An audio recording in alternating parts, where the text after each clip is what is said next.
Hello students, how are you बेटा? Okay fine. आज हम नई यूनिट स्टार्ट करने वाले हैं बेटा, 11th क्लास की थर्ड यूनिट। और बड़ी इंटरेस्टिंग यूनिट है। मोस्टली इसमें थियोरेटिकल पार्ट है बेटा। Classification of element. कौन सी यूनिट है? क्लासिफिकेशन ऑफ एलिमेंट, या हम पीरियोडिसिटी भी कह सकते हैं। क्या? या हम क्या कह सकते हैं? पीरियोडिसिटी भी कह सकते हैं। ओके, अभी तक हम 2 यूनिट की बात कर चुके हैं, है ना। आज हम क्लासिफिकेशन ऑफ एलिमेंट्स की बात करेंगे। और ये यूनिट हमने 10th क्लास पर बेस्ड है। जो 10th क्लास में आपने पीरियोडिक टेबल पढ़ा है ना, उसी को आगे इलेबोरेट करेंगे, आगे बढ़ाएंगे। तो आज सबसे पहला topic, lecture first, history of periodic table. क्या? हिस्ट्री ऑफ पीरियोडिक टेबल की पूरी कहानी। History of periodic table, PT लिख दो, पीरियोडिक टेबल। अब हिस्ट्री ऑफ पीरियोडिक टेबल पढ़ने से पहले 2 चीजें पढ़े हम, कि पीरियोडिक टेबल क्या है और क्लासिफिकेशन यानी कि वर्गीकरण क्या है भैया।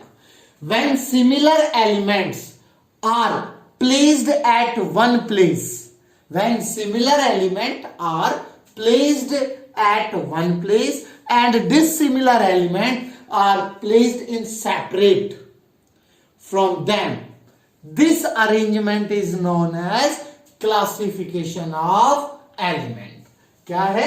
classification of element की अगर हम definition की बात करें, classification of एलिमेंट की अगर डेफिनेशन की बात करूं तो इसमें लिखा जाएगा when similar element are, when similar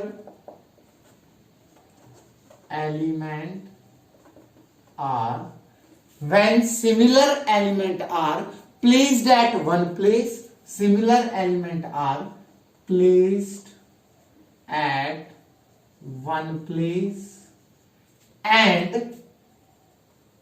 when similar elements are placed at one place and this similar element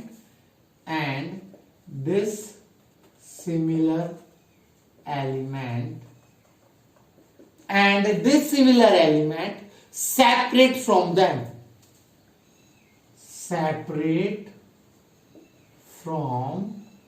them, इससे हम अलग कर लें।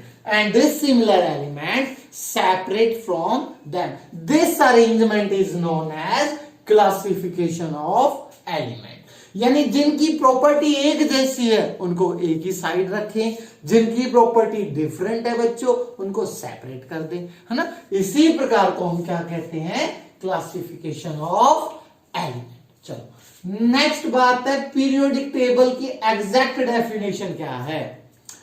अरेंजमेंट ऑफ नोन एलिमेंट, जितने भी एलिमेंट हमें मालूम है, arrangement of all known element according to their properties in such that, arrangement of known element according to their properties in such that, किसके आधार पर? प्रॉपर्टी के आधार पर। किस में अरेंज करें? टेबुलर फॉर्म के अंदर अरेंजमेंट करें। Arrangement of known element according to their property in such that element of similar properties are grouped together in a tabular form। जिन एलिमेंट्स की एक जैसी प्रॉपर्टी है उनको हम एक ही ग्रुप में रखें, और जिनकी अलग डिफरेंट प्रॉपर्टी है उनको अलग ग्रुप में रखें। और किसकी फॉर्म में रखें? हम टेबल की फॉर्म में रखें। क्या कहलाएगा? टेबुलर फॉर्म कहलाएगा। Arrangement of all non element, arrangement of all non element, arrangement of all non-element of similar properties,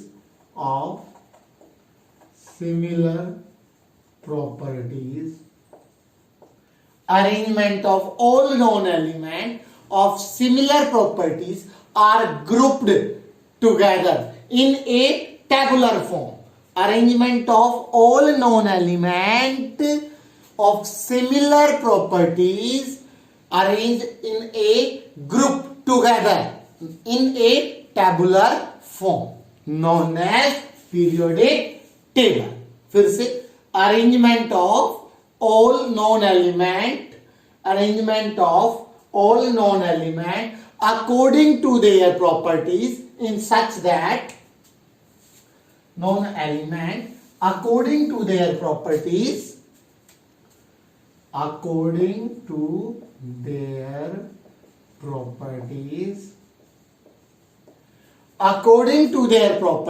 properties के आधार पर in such that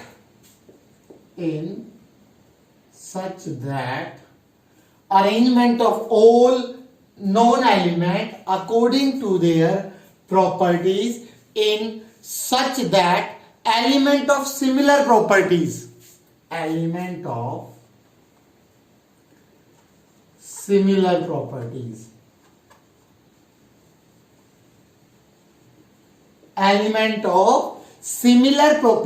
are grouped together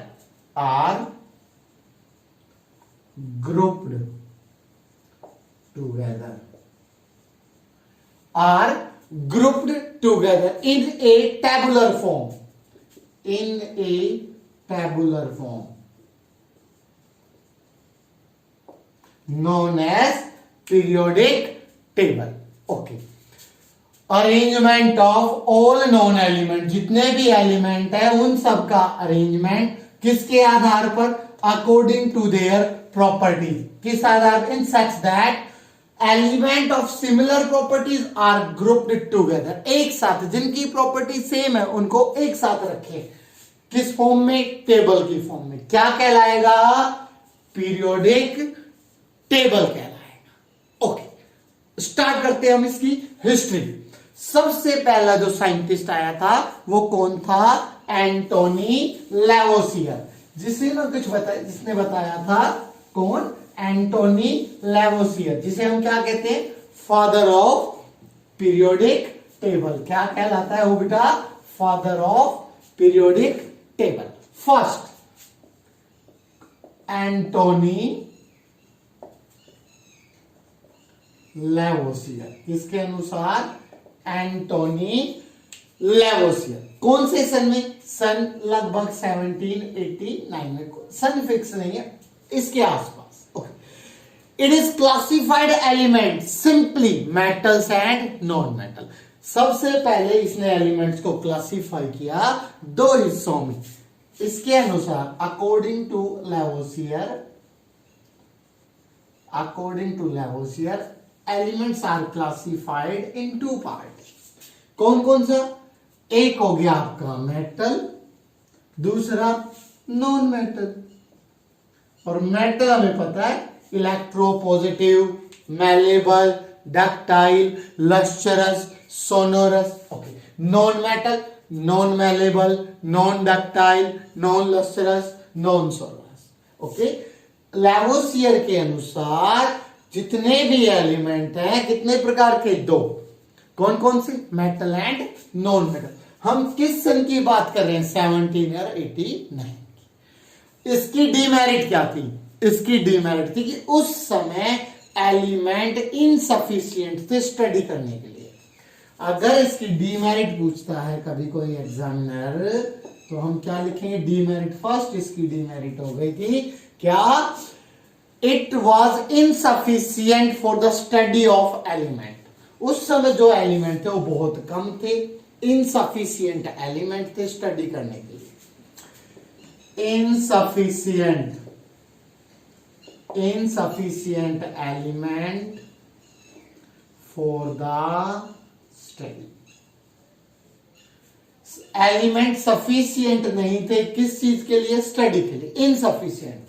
दूसरी बात की बात करें भैया, क्या मेटलॉइड के बारे में इसने कुछ नहीं बताया. It does not explain, it does not tell it about the metalloid. Does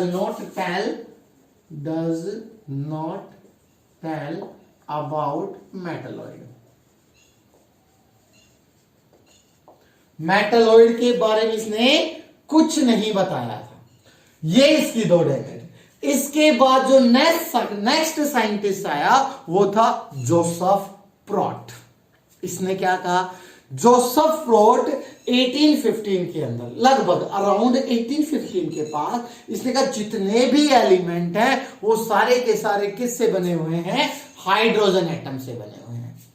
जितने भी एलिमेंट हैं वो सब के सब किससे बने हुए हैं बेटा? हाइड्रोजन एटम से बने हुए हैं। किसने कहा? जोसेफ प्रॉट ने कहा। क्या डिमेरिट थी? एटॉमिक वेट में बी इन फ्रैक्शन। अगर सारे एलिमेंट हाइड्रोजन से बनेंगे तो उनका एटॉमिक वेट किस में आएगा? फ्रैक्शन में। सो this concept was not accepted. इसलिए ये कॉन्सेप्ट भी क्या होगा? एक्सेप्ट नहीं किया जाएगा। सो this concept was not accepted, इसलिए ये कॉन्सेप्ट भी आपका एक्सेप्ट नहीं किया गया। Okay,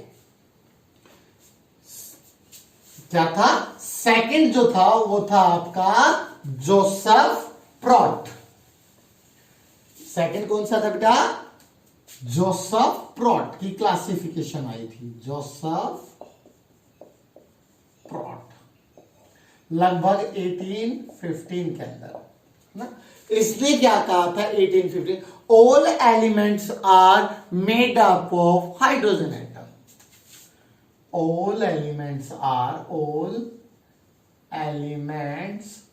are made up of hydrogen atom।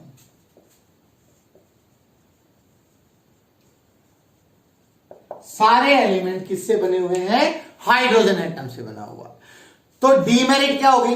Atomic weight में बी इन फ्रैक्शन। अगर इसकी डीमेरिट पूछता है कोई भी, atomic weight may be fraction. Atomic weight किस में आ जाएगा? एटॉमिक वेट में be fraction. So this concept was not accepted. So this concept was not accepted, इसलिए ये कॉन्सेप्ट एक्सेप्ट नहीं किया गया। ओके, थर्ड की बात की। Third, डोबरनेयर trade. थर्ड कौन सा? डोबरनेयर trade.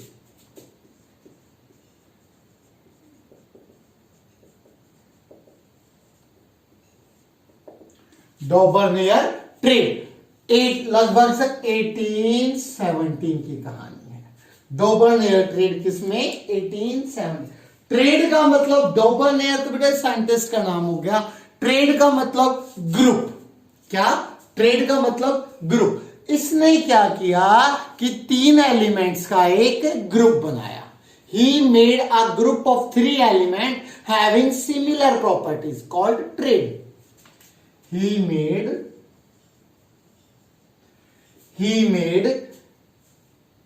group of 3 elements. He made group of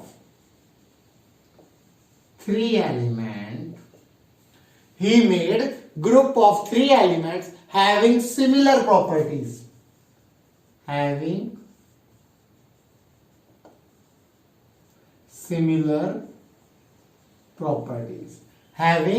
similar properties called trade। क्या कहलाया वो? ट्रेड कहलाया, called trade यानी ग्रुप।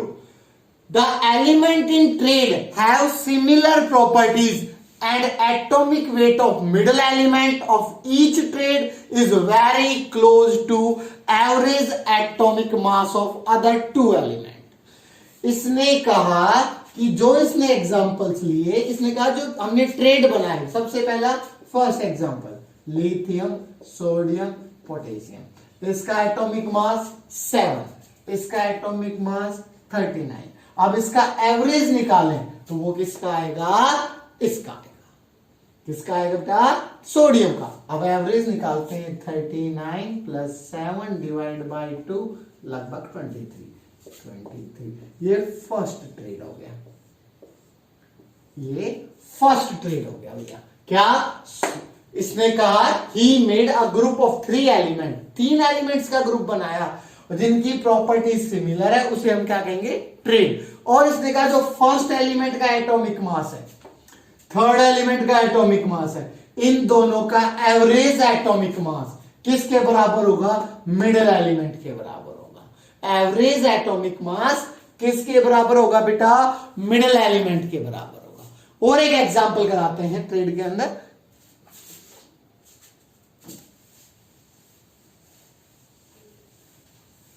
है ना, ऐसे इसने तीन या चार ट्रेड बनाए, ग्रुप्स बनाए, लेकिन इसकी डिमेरिट ये थी कि ये सभी एलिमेंट्स को ग्रुप के अंदर फिट नहीं कर पाया, सभी एलिमेंट्स को ग्रुप के अंदर फिट नहीं कर पाया। कैल्शियम, स्ट्रोंशियम, सेकंड ट्रेड की बात करें, calcium, strontium, barium. Calcium atomic mass calcium का बेटा 40,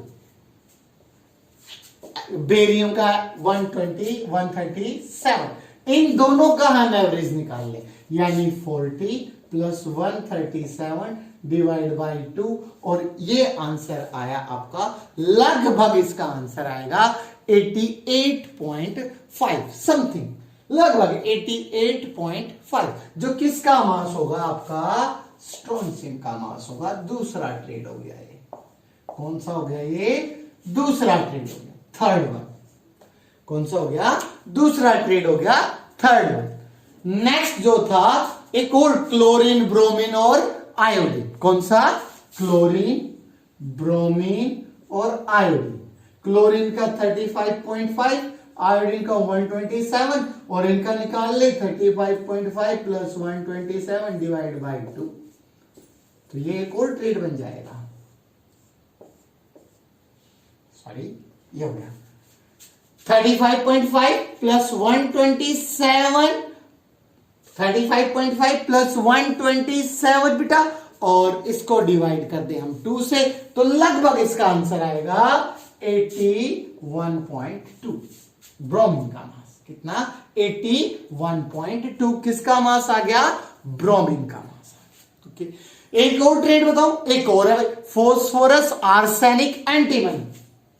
phosphorus, arsenic, antimony, SB, antimony, यानी बिना पैसा, एंटीमनी। फोस्फोरस का atomic number 30, atomic mass, not atomic number की बात कर रहे हैं, एटॉमिक मास कितना, 31, इसका 120, तो 31 प्लस 120 डिवाइड बाई 2, आंसर निकाल लेना, लगभग इतना है ना।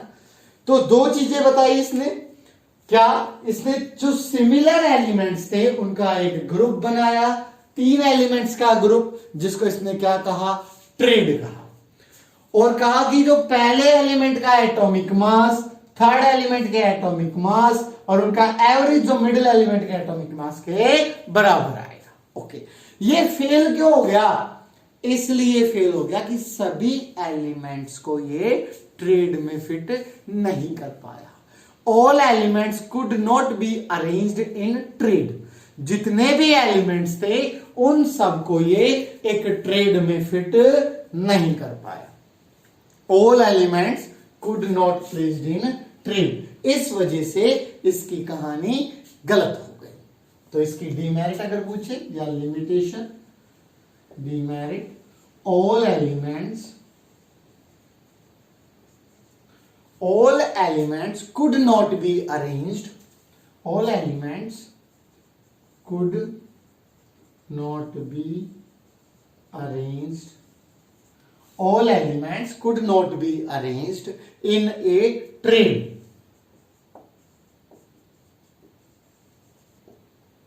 all elements could not be arranged in a trade, सभी एलिमेंट्स को किस में अरेंज नहीं कर पाया, ट्रेड के अंदर अरेंज्ड नहीं कर पाया। ये थी इसकी लिमिटेशंस थी। ओके, नेक्स्ट इसके बाद डॉबर्नियर ट्रेड के बाद आया Newland octave, Newland law of octave. Next Dobereiner के बाद नेक्स्ट हेडिंग लगा दो, Newland law of octave. Newland, next है न्यूलैंड लॉ ऑफ ऑक्टेव।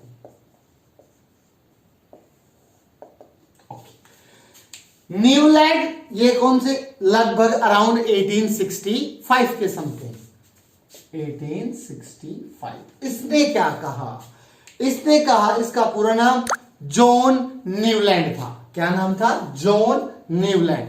इसने एक जो अपना बताया, रूल बताया कि when elements are arranged in increasing order on their of their atomic weight, the properties of every 8 element are similar to first one. इसने कहा कि जितने भी एलिमेंट हैं वो किसके आधार पर अरेंज करें, एटॉमिक वेट के आधार पर इंक्रीजिंग ऑर्डर में अरेंज करें। तो जो 8th एलिमेंट होगा उसकी जो प्रॉपर्टीज होंगी वो फर्स्ट एलिमेंट के सिमिलर होगी। न्यू कौन सा? Newland law of octave. According to his इसके अनुसार, according to his, when elements are arranged, when element are arranged, when elements are arranged in increasing order of their atomic weight, in increasing order of their atomic weight, when elements are arranged in increasing order of their atomic weight, किसके आधार पर? Atomic weight के। The property of every 8 element, the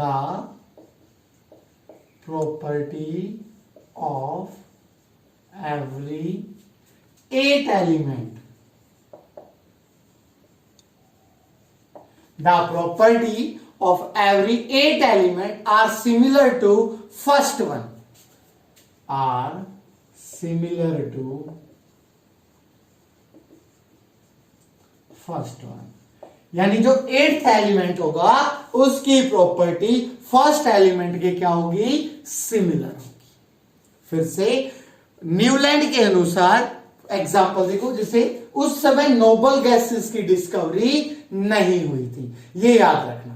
उस समय noble gases are not discovered. Okay,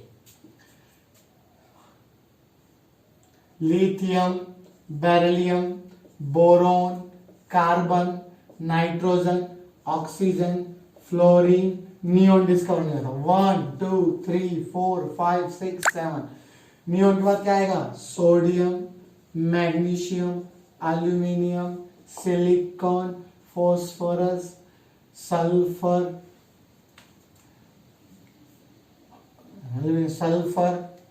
chlorine.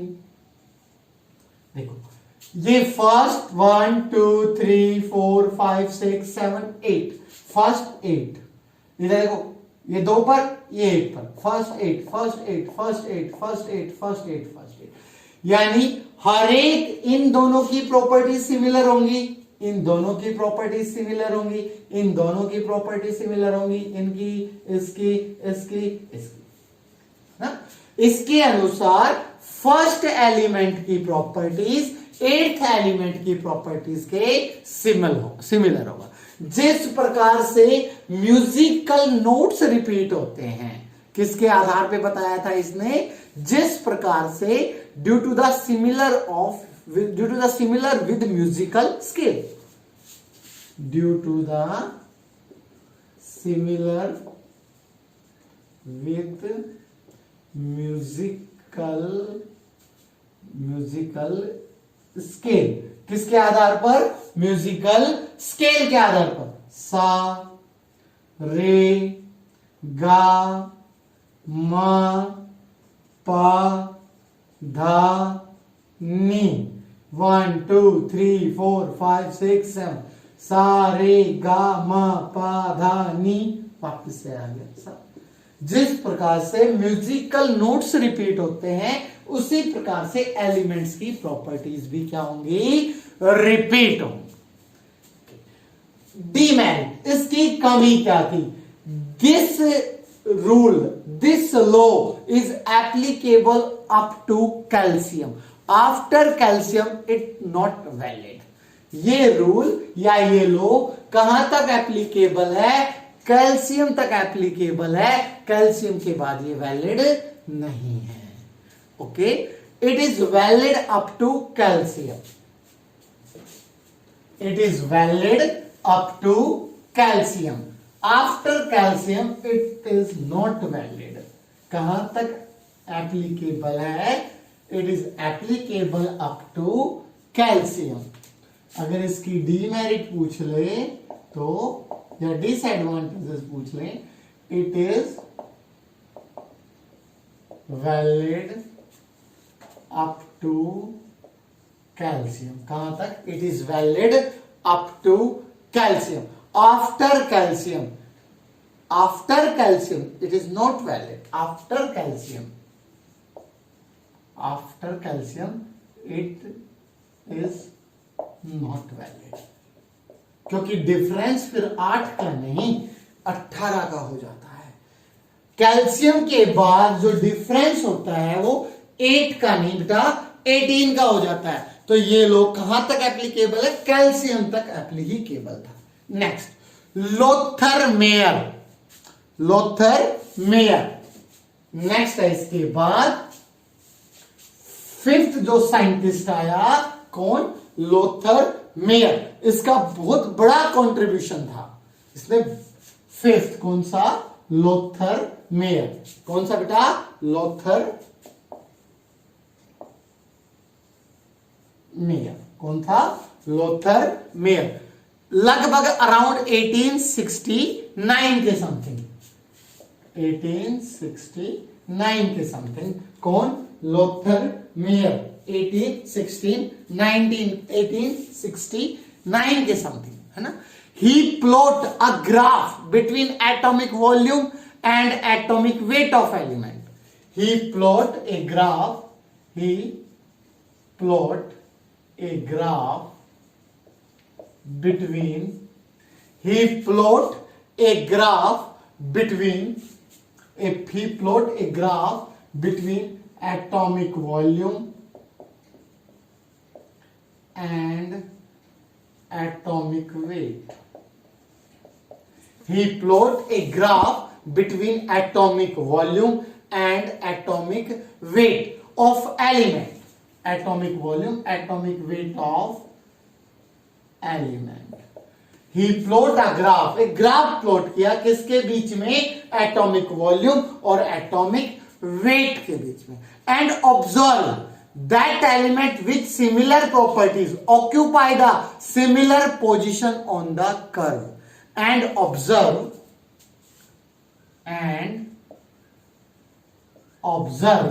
और क्या observe किया? And observe that element with similar properties, that element with similar properties, and observe that element with similar properties occupied similar position on the curve. Occupied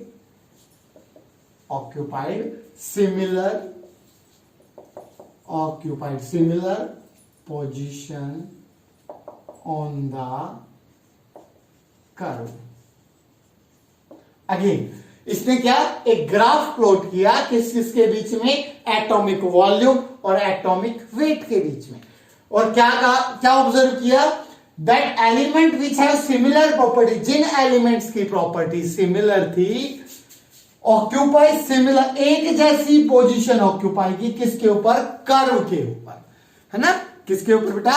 curve के ऊपर। अगर हम graph plot कर दें, यहां पर ये बना दिया ग्राफ, एक तरफ हम ले लें एटॉमिक वॉल्यूम और एक तरफ हम ले लें क्या? Atomic weight. ओके, ये थोड़ा सा दिखाई नहीं दे रहा है बेटा, थोड़ा ऊपर बढ़ा देते हैं इसको। ये देखो, इधर तो मैंने ले लिया एटॉमिक वॉल्यूम और इधर हो गया आपका एटॉमिक वेट। एक तरफ हॉरिजॉन्टल और वर्टिकल। हॉरिजॉन्टल पे तो हमने ले लिया एटॉमिक वेट और वर्टिकल पे डाल दिया मैंने atomic volume.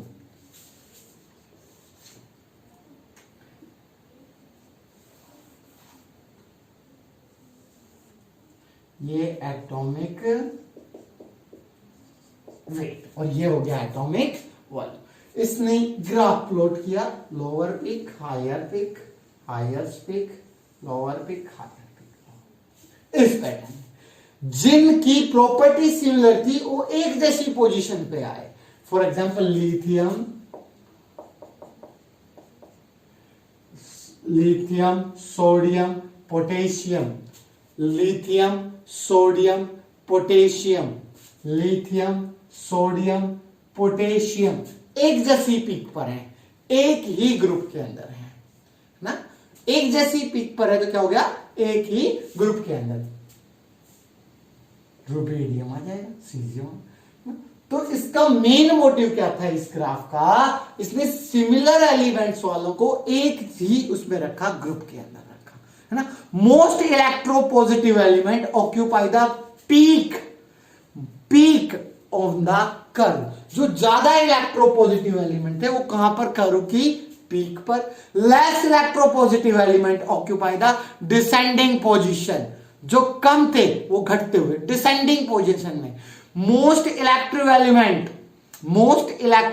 Negative element occupy the ascending position. Most तो तीन कैटेगरी होगी। फर्स्ट, ध्यान से देखें सभी, तो तीन चीजें बताई इसने। जो सबसे पीक पर है, सबसे ऊपर है, वो मोस्ट इलेक्ट्रो पॉजिटिव है। जो उसके बाद है तो डिसेंडिंग ऑर्डर में अरेंज हो गया। First most electro positive, most electro positive element occupy position on the curve. Most electropositive element,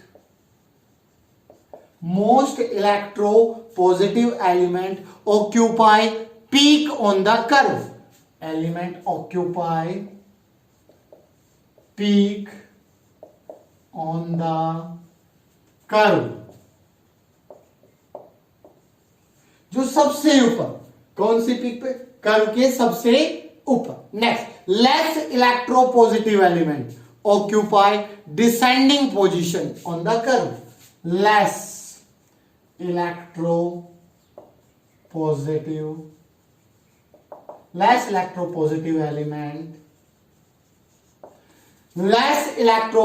element occupy descending less electropositive element occupy descending position on the curve. Descending position on the curve. Third की बात करें, most electronegative element occupy ascending position on the curve. Most electronegative element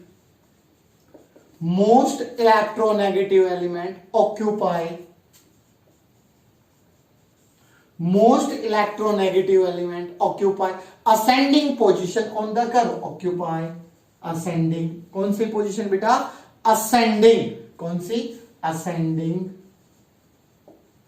position on the curve, ascending position on the curve. Okay ना, ये बहुत important point थे, बहुत ज्यादा important point थे। नेक्स्ट, ये था फिफ्थ, कौन सा, लोथर मेयर। नेक्स्ट है टुलरिक हेलिक्स। किसके अनुसार, टुलरिक हेलिक्स। और जिस साइंटिस्ट ने ये क्लासिफिकेशन दिया था उसे कहते हैं कोर्टियस। क्या कहते हैं बेटा, कोर्टियस। ओके, नेक्स्ट क्लासिफिकेशन या नेक्स्ट सिक्स्थ नंबर पर आया टुलरिक helix.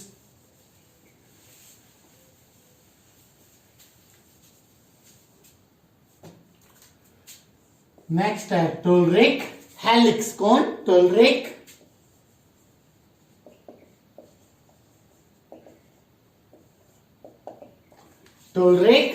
Helix. A three-dimensional periodic table given by Courtius. a three dimensional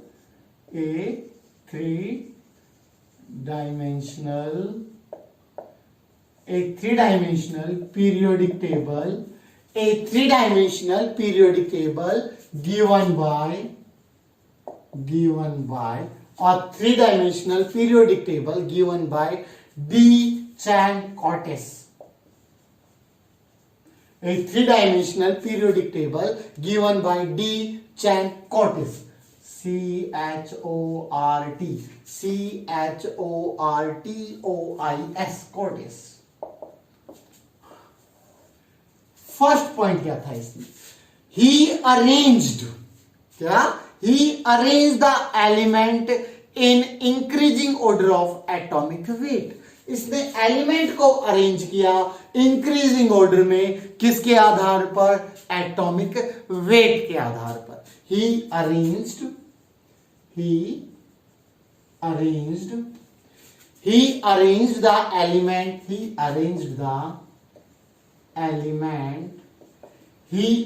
the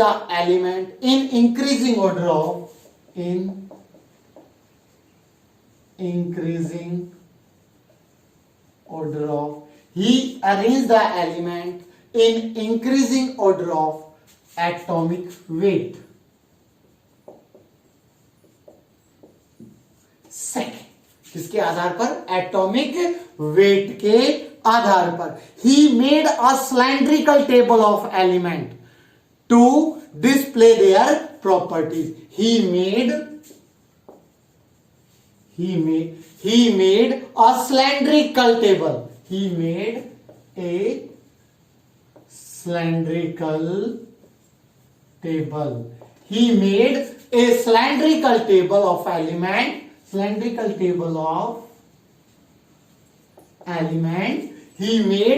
cylindrical table of element to display their properties.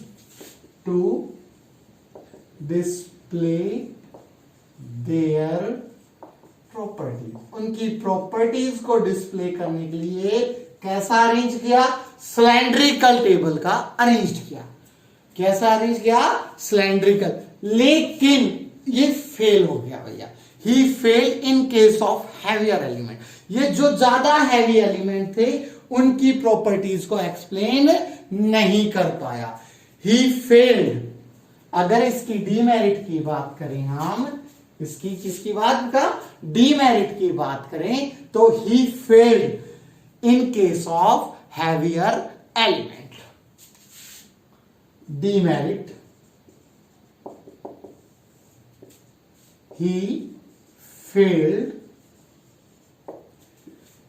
He failed in case of heavier element.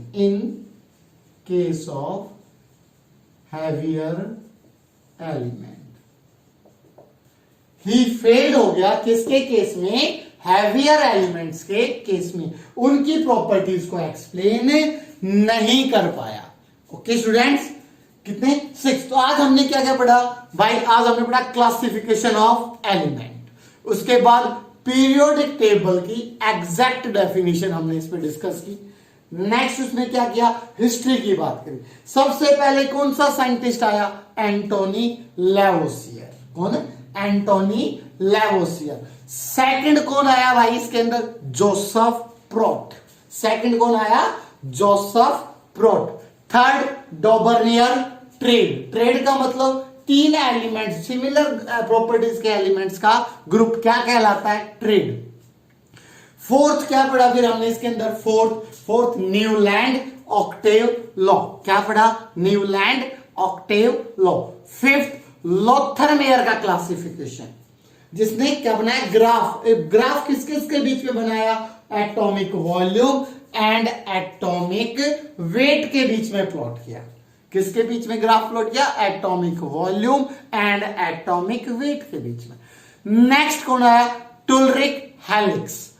किसके आधार पर इसने arrange किया element? Increasing order of their atomic weight के आधार पे. कैसी shape देने की कोशिश की? सिलेंड्रिकल टेबल बनाई. कैसी बनाई? सिलेंड्रिकल टेबल बनाया, है ना. किसके आधार पर बनाया? Increasing order of atomic weight, है ना. किस लिए? टू डिस्प्ले देयर प्रॉपर्टीज, उन एलिमेंट्स की प्रॉपर्टीज को डिस्प्ले करने के लिए उसने सिलेंड्रिकल टेबल का बनाने की कोशिश की। किसने? टोलरेक हेलिक्स। किसने दिया था ये?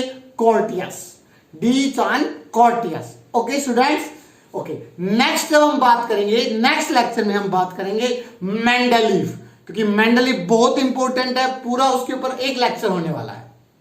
मेंडलीव बहुत इंपॉर्टेंट है, उस पे अलग पे पूरा एक लेक्चर है। उसके बाद मॉडर्न पीरियोडिक टेबल जो हम पढ़ रहे हैं। ओके स्टूडेंट्स, तो ओके बेटा, thank you, have a nice day.